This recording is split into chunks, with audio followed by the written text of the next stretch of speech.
Good morning po sa lahat. Isa pang muli yugto na ating daily Bible blessings. Pamagat po na ating araling umaga ay mabuhay upang mapuri ang Diyos. Mabuhay upang mapuri ang Diyos. Tunay mga minamahal, napakahirap na wala tayong paraan para mabuhay. Sabihin, wala tayong pera, halimbawa. Walang pambili ng pagkain, inumin, walang pambayad na upa ng bahay at mga tambak na bills, iba pang pangailangan. May para sa mga minamahal, isa pang napakahirap. Maliban sa walang paraan para mabuhay, napakahirap din mga minamahal ang walang dahilan para mabuhay.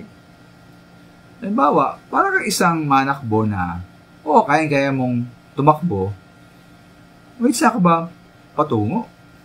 Nasaan ba ang iyong finish line?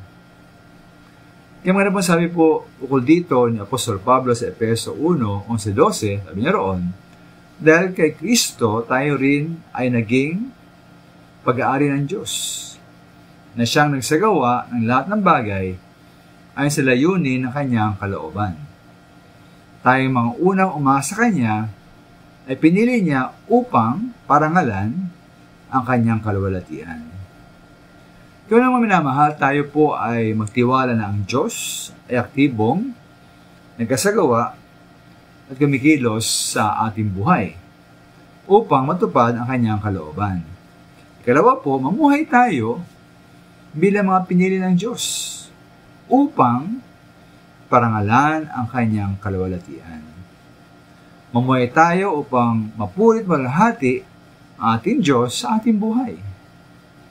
Ngayon, paano po? Halimbawa sa Matthew 5:16.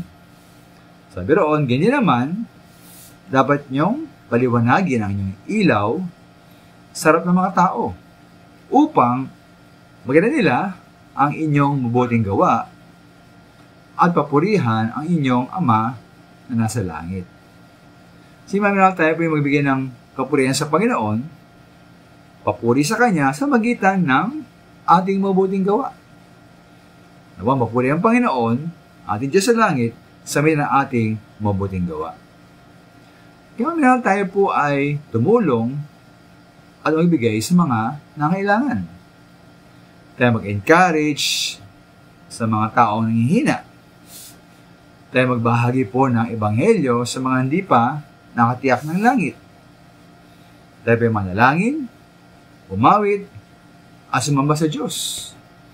Tayo sumagana sa mabuting gawa upang mapuri po ang Diyos sa ating buhay. Salamat po.